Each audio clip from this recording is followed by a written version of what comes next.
बात लगभग 10 साल पुरानी है। 2015 की बात है। बेहद खूबसूरत जगह, बेहद खूबसूरत शहर, टूरिस्टों का, पर्यटकों का, सैलानियों की बेहतरीन पसंदीदा जगह शिमला। हालांकि वहाँ बहुत भीड़, रश, ट्रैफिक भी बहुत है। तो इसी 2015 में शिमला के एक ख़ास इलाके में अचानक लोगों को जॉन्डिस होना शुरू हो जाता है, यानी पीलिया।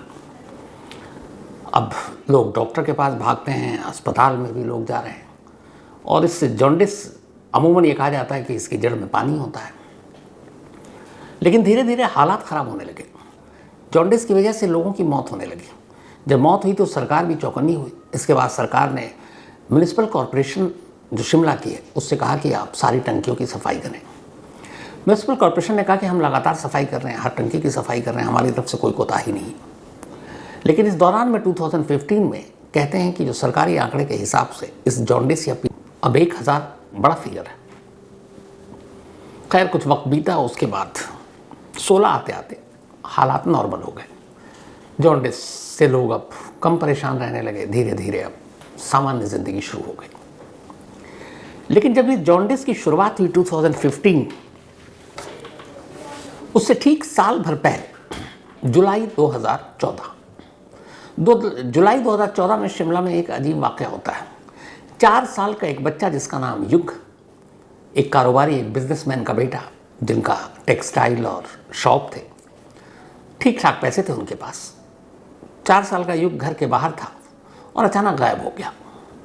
घर वालों ने बहुत ढूंढा, नहीं मिला। पुलिस में रिपोर्ट लिखाई। पुलिस अपनी तरफ से कोशिश करती रही। मामला वहाँ की CID को भी सौंपा गया। युग की गुमशुदगी और के बाद लोगों में भी गुस्सा था, क्योंकि शिमला आमतौर पर जैसे नॉर्थ इंडिया में बहुत सारे स्टेट या शहर हैं, इतना क्राइम के लिए नहीं जाना जाता।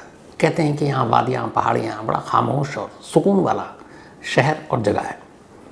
लेकिन अब युग गायब, पुलिस जांच कर रही है, कुछ पता नहीं चल रहा है। युग की गुमशुदगी को 13 दिन हो जाते हैं। युग का कोई अता पता नहीं मिलता। 13 दिन बाद अचानक युग के घर में जो काम करने वाला एक नौकर, वो एक लिफाफा लेकर घर के अंदर दाखिल होता है और बताता है युग के पिता को कि साहब ये बाहर लिफाफा पड़ा हुआ था घर के, मैं लेकर आया। जब उस पैकेट को खोला जाता है, उसके अंदर युग के कपड़े थे और साथ में एक नोट। उस नोट पर लिखा था कि मैंने सबूत के तौर पर आपके बेटे के कपड़ों को भेजा है, हमने युग को किडनैप किया, और अगर आप 4 करोड़ रुपए देंगे तो हम युग को सही सलामत आपको लौटा देंगे, और अगर पुलिस को खबर करेंगे तो जान से मार देंगे।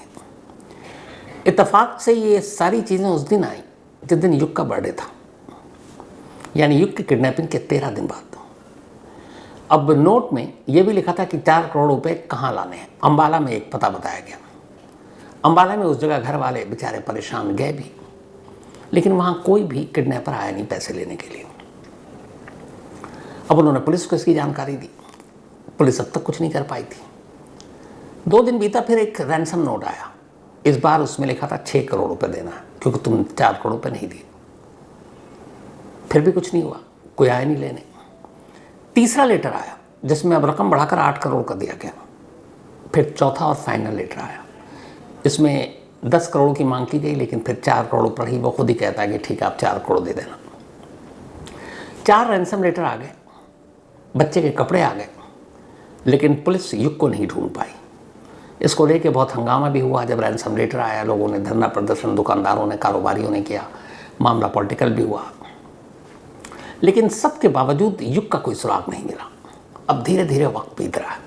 किडनैपिंग के बारे में मैं बार बार आप लोगों को बताता हूँ कि जब भी कोई किडनैपिंग का केस होता है, उस वक्त उसकी मीडिया में रिपोर्ट या फिर जैसे जैसे वक्त बीतता है, ये सबसे ख़तरनाक होता है, क्योंकि किडनैप हुआ शख्स एक इंसान है जो बोलता है, हंसता है, रोता है, चीखता है, शोर मचाता है। तो जैसे जैसे दिन बीतते जाए, समझ लीजिए उसकी जान को खतरा है। किडनैपिंग की जितनी जल्दी बात वो बरामद हो गया तो ठीक, अगर लंबा वक्त लग रहा है तो हर पल जो गुजरता है वो उसकी एक तरह से मौत के करीब उसको ले जाता है। इधर पुलिस तमाम कोशिश कर चुकी, मामला CID को सौंप दिया गया, लेकिन युग का कोई सुराग नहीं मिला। माँ बाप परेशान। 2 साल बीत जाता है। 2015 जुलाई में युग अगवा हुआ था। 15 बीता और 16 बीता।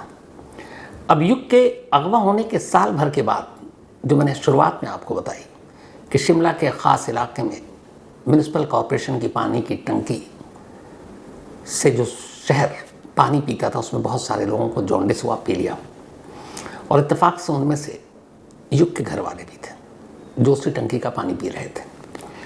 1000 बल्कि ये जो पानी का टंकी 12,000 लीटर का था, 12,000 लीटर की टंकी म्यूनिसिपल कॉर्पोरेशन का, और 2200 घरों में ये वाटर सप्लाई होता था इस टंकी से, 2200, और करीब 25,000 लोग, 2200 घरों में रहने वाले 25,000 लोग म्यूनिसिपल कॉर्पोरेशन के इस पानी की टंकी का पानी पीते थे। 2014 में ये गायब हुआ, तमाम कोशिश के बाद मिला नहीं। उसकी गुमशुदगी के करीब 5-6 महीने बाद अचानक शहर के ख़ास हिस्से में, जिस इलाके में युग का भी घर आता है, वहाँ लोगों को जॉन्डिस यानी पीलिया होने लगा। धीरे धीरे लोग दम तोड़ने लगे, 1000 लोगों की मौत हो गई। फिर ये बीमारी रुकी। अब 16 आ गया, 2016, 16 अगस्त का महीना। युग को अगवा हुए अब 23 महीने बल्कि 25 महीने हो चुके थे, 2 साल और 1 महीना, लेकिन कोई सुराग नहीं मिला। धीरे धीरे घर वाले भी हिम्मत हार चुके थे, पुलिस के हाथ भी कुछ लगा नहीं। नाउम्मीद घर वाले थे, तभी अचानक एक करिश्मा होता है। चंडीगढ़ से पुलिस एक लड़के को गिरफ्तार करती है, एक शख्स को, और उसका नाम था विक्रांत बख्शी। विक्रांत बख्शी को पुलिस ने जो गिरफ्तार किया वो शिमला और इसमें जगह पर चोरी करने के इल्ज़ाम में। अब विक्रांत बख्शी की गिरफ्तारी के बाद उसकी जमा तलाशी ली गई। जब पुलिस ने उसके मोबाइल को खंगाला तो उस मोबाइल में बहुत सारे वीडियो थे, और उनमें से एक वीडियो ने पुलिस का दिमाग घुमा दिया। इस वीडियो में एक बच्चा था जिसकी उम्र करीब 4 साल थी, और वो बच्चा अपने पापा से गिड़गिड़ा रहा और कह रहा कि पापा मुझे बचा लो, ये लोग मुझे मार देंगे, इन्होंने मुझे बेड बॉक्स में छुपा कर रखा है, मुझे ढंग से खाना नहीं देते, पानी मांगता हूँ तो ये शराब पिलाते हैं। पुलिस ने जब वो वीडियो देखा तो अचानक रिकॉल किया कि ये तो शायद युग है जो 2 साल पहले किडनैप हुआ। वीडियो के उस चेहरे को कंफर्म कराया गया। जब कंफर्म कराया गया तो पता चला कि यह युग है जो शिमला से किडनैप हुआ। अब एक चोर के मोबाइल में युग का वीडियो कैसे? पुलिस ने मुझसे फौरन पूछा। पहले तो इसने उधर उधर घुमाया, फिर बताया कि साहब ये बच्चा अगवा हुआ था और किसी ने शायद मुझे वीडियो भेजा। पर पुलिस ने अब तमीज़ से पूछताछ शुरू की। तब उसने एक नाम लिया, चंद्र शर्मा। उसने कहा साहब ये चंद्र शर्मा है जिसने मुझे वीडियो भेजा था। अब पुलिस चंद्र शर्मा का नाम सुनते ही खासतौर पर शिमला पुलिस चौंक जाती है। अब चंद्र शर्मा को उठाया जाता है। चंद्र शर्मा से जब पूछताछ की जाती है तो एक और नाम लेता है, तेजिंदर सिंह। अब पुलिस तेजिंदर को भी उठाती है। अब विक्रांत बख्शी, चंद्र शर्मा और तेजिंदर सिंह तीनों पुलिस की कस्टडी में, तीनों से पूछताछ होती है। जब तीनों से पूछताछ होती है तो चंद्र शर्मा और तेजिंदर सिंह, खासतौर पर तेजिंदर सिंह पुलिस के आगे आता है और कहता है साहब ये जो वीडियो में बच्चा है, इस बच्चे की तो 2 साल पहले मौत हो चुकी है, लेकिन इस बच्चे की लाश कहाँ, मैं आपको वो ठिकाना दिखा सकता हूँ। पुलिस वाले फौरन कहते हैं चलो। अब शिमला में ही एक ढली जगह है शिमला के करीब। तेजिंदर सिंह पुलिस वालों को वहाँ ले जाता है। जब वो वहाँ ले गया तो वहाँ म्यूनिसिपल कॉर्पोरेशन यानी नगर निगम की एक विशाल बड़ी सी पानी की टंकी थी, 12,000 लीटर की। तेजिंदर कहता है कि इस बच्चे यानी युग की लाश इसी पानी की टंकी में। पुलिस वाले हैरान रह जाते हैं। म्यूनिसिपल कॉर्पोरेशन के लोगों को बुलाया जाता है। टंकी के अंदर की तलाशी ली जाती है। टंकी के अंदर से एक कंकाल मिलता है। कंकाल बाहर निकाला जाता है, उसे भेजा जाता है। युग के परिवार के साथ डीएनए की टेस्टिंग होती है। डीएनए रिपोर्ट मैच कर जाता है। वो कंकाल युग का था, 4 साल के उस बच्चे का। अब जैसे ही इस पानी के टंकी में, और जो युग का घर है और इस पानी की टंकी की दूरी है मुश्किल से 3 से 4 किलोमीटर के रेडियस में, 2 साल से किडनैप या अगवा या गुम युग अपने घर से महज 4 किलोमीटर की दूरी पर म्यूनिसिपल कॉर्पोरेशन की पानी की एक टंकी में पड़ा हुआ था। और ये वही पानी की टंकी थी जो इस इलाके में लोगों के घरों में पानी सप्लाई जिसका जाता था। और अफसोस की बात यह कि इसी टंकी की पानी का सप्लाई युग के घर में भी जाता था। 2015 में जब जॉन्डिस की शुरुआत हुई तो उसकी वजह शायद यही पानी की टंकी में युग की लाश थी। अब जब 2015 में हंगामा मचा कि जॉन्डिस फैल रहा है, एमसीडी के अफसरों को बुलाया गया कि सारी पानी की टंकियों की सफाई हो रही है कि नहीं। सारे अफसरों ने दिया कि हाँ हम तो हर बार सफाई करते हैं। अब उनकी पोल खुली। अगर पानी की टंकी की सफाई हर 2 महीने 3 महीने या 6 महीने में हो रही थी तो एक बच्चे की लाश 6 महीने तक एक पानी की टंकी में पड़ी रही और किसी की नज़र तक नहीं पड़ी। अब एमसीडी वाले के हाथ पैर फूल गए। अगर पानी की टंकी की सफाई 2014 में ही हो जाती या 15 की शुरुआत में भी, तो सिर्फ न ये कि युग का पता चल जाता, बेशक जिंदा नहीं मिलता, मुर्दा, लेकिन उस इलाके में रहने वाले 1000 लोगों की जान नहीं जाती। और जॉन्डिस से जितने लोग मरे उनमें से ज़्यादातर इसी टंकी का पानी पी रहे थे जिसके अंदर एक लाश थी, और वो लाश पूरे 2 सालों तक रही। और सोचिए कि युग के घर वाले भी उसी टंकी का शायद पानी पी रहे थे। अब डीएनए से सब कुछ मैच हो गया। इसके बाद उन तीनों से पूछताछ हुई। अब उन्होंने कहानी बताई। उन्हें पता था कि युग के पिता एक बिजनेसमैन है, उनके पास ठीक ठाक पैसा है। चंद्र शर्मा इस पूरे केस का मास्टरमाइंड था। चंद्र शर्मा युग के ही पड़ोस में रहता था और वो जानता था कि इसके पिता का बिजनेस है, गारमेंट्स का शॉप है और ठीक ठाक पैसा है। तब उसने ये प्लान किया। उसने प्लान किया विक्रांत बख्शी के साथ मिलकर। इन दोनों ने जुलाई 2014 में युग को किडनैप किया। किडनैप करने के बाद युग के घर से 3 किलोमीटर दूर इन्होंने एक घर किराए पर ले रखा था। ये उसे वहाँ ले गए। इसके बाद वो उसे खूब टॉर्चर करते, प्यास लगती तो उसे जबरन शराब पिला देते। अब चंद्र शर्मा चूंकि पड़ोस में रहता था और उस पढ़ा लिखा था, उसे पता था पुलिस इन्वेस्टिगेशन कैसे करती है, उसे पता था कि परिवार वाले कंप्लेन करेंगे तो आगे क्या होगा। उसने इन सारी चीज़ों की प्लानिंग कर रखी थी। फिर उसने एक नया खेल खेला। पड़ोसी होने के नाते, और चूंकि मीडिया में भी खबर आ गई थी, बहुत सारे लोग हमदर्दी जताने युग के घर जाते थे, अब वो भी जाने लगा। और फिर गुस्सा भी करता कि अभी तक पुलिस कुछ नहीं कर पा रही। और उसने अपने आप को पेश किया कि वो नेशनल ह्यूमन राइट कमीशन का एक एक्टिविस्ट है, राष्ट्रीय मानवाधिकार आयोग का, और ये आवाज़ उठाएगा। उसने कहा आप चलिए पुलिस में कंप्लेंट लिखाते हैं। अब वो घर वालों के साथ साथ पुलिस स्टेशन भी जाता। घर वाले इधर उधर कहीं ढूंढने जाते, वो भी जाता। घर वालों को लगा कि एक ह्यूमन राइट कमीशन का बंदा है, 4 साल के बच्चे से इसकी भी मोहब्बत होगी, वो भी परेशान है, मदद कर रहा है।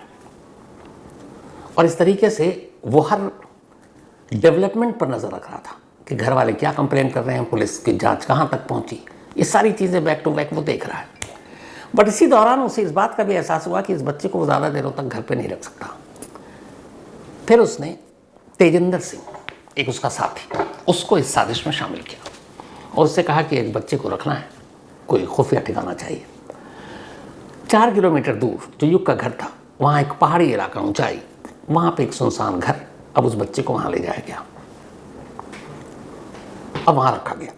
लेकिन धीरे धीरे वक्त बीत रहा है।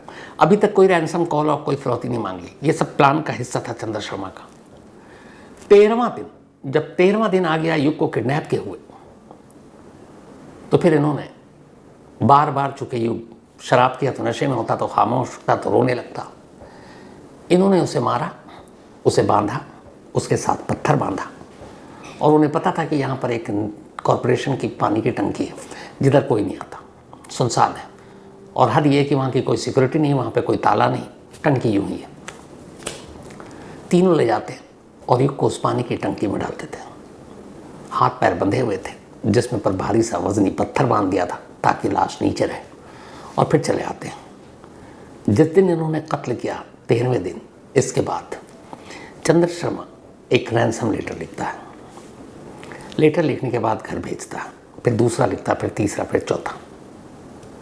और इस दौरान वो लगातार नज़र बनाए रखता है घर वालों के साथ ह्यूमन राइट कमीशन का वो बनकर। बाद में पुलिस वालों को कुछ शक भी होता है परिवार के कहने पर। चंद्र शर्मा अब घर वालों से उनकी फाइनेंशियल स्टेटस के बारे में पूछताछ शुरू कर देता है। कितने पैसे हैं, कैसे पता किडनैपर को कि आपके पास पैसे हैं। घर वालों को बड़ा अजीब लगता है। इधर पुलिस को नौकर पर भी शक होता है, जिसने पहली बार रैंसम का वो दिया। पुलिस वाले नौकर को उठाकर उसका लाई डिटेक्टर टेस्ट कराते हैं। वो बार बार नौकर चंद्र का नाम ले रहा था, लेकिन नौकर का कोई इन्वॉल्वमेंट नहीं था। जब उसने चंद्र का लिया तो पुलिस ने चंद्र को भी उठाया उस वक्त, लेकिन चंद्र ने कहा मैं तो जानता ही नहीं, और फिर पुलिस को छोड़ना पड़ा। छोड़ दिया। 2 साल बीत गए। 2 साल के बाद एक चोरी के मामले में एक चोर पकड़ा जाता है, विक्रांत बख्शी, और उसके मोबाइल से निकले उसे एक वीडियो ने युग की किडनैपिंग की पूरी असलियत और कहानी खोल दी। अब इसके बाद पुलिस चार्जशीट बनाती है, इन तीनों को अरेस्ट करती है और युग की किडनैपिंग और कत्ल के केस में यह मामला अदालत में पहुंचता है। अदालत में मामला चलता रहता है, सुनवाई होती है और आखिरकार 2016 में तो ये बरामद हुआ था, 2017 में ट्रायल कोर्ट का फैसला आता है। तब तक युग की मौत और किडनैपिंग का मामला शिमला में लोगों की जुबान पर था, मीडिया ने इसको खूब हाईलाइट किया था। मुझे याद है हम लोगों ने वारदात भी बनाया था, इस पर शो किया था। तो वहाँ के सीएम तक को लोगों की भावनाओं का पता था और गुस्सा का पता था। तो जब 2017 में लोअर कोर्ट शिमला में युग के केस पर फैसला सुनाने जा रही थी, तब खुद मुख्यमंत्री हिमाचल प्रदेश के कोर्ट में मौजूद थे। इसके बाद जज ने अपना फैसला सुनाया, एक एक कर तीनों आरोपियों को सजाए मौत दी। पूरे कोर्ट में तालियां बजी थी। तीनों को सजाए मौत देने के बाद पेन का निब तोड़ दिया, जो एक सिस्टम है, ताकि फिर दोबारा किसी को इस तरह की सज़ा सुनाने के नौबत ना आए, इसलिए इस कलम के निब को तोड़ दो। अब तीनों को सजाए मौत मिली और साथ में ये कहा गया कि तुम्हारे पास सिर्फ 1 महीना हाई कोर्ट में अपने इस फैसले के खिलाफ चैलेंज करने के लिए। और पुलिस के पास या अदालत के पास ये था कि इस सजाए मौत को हाई कोर्ट में सजाए मौत पर मुहर लगाने के लिए हाई कोर्ट में जाना पड़ता है, क्योंकि लोअर कोर्ट सजाए मौत देती है लेकिन उस फैसले पर मुहर लगाती है असल में हाई कोर्ट। अब ये मामला हाई कोर्ट में पहुंच गया 2017 में। कमाल देखिए कि साल भर में लोअर कोर्ट ने अपना फैसला सुना दिया, हाई कोर्ट पूरे 8 साल लेती है।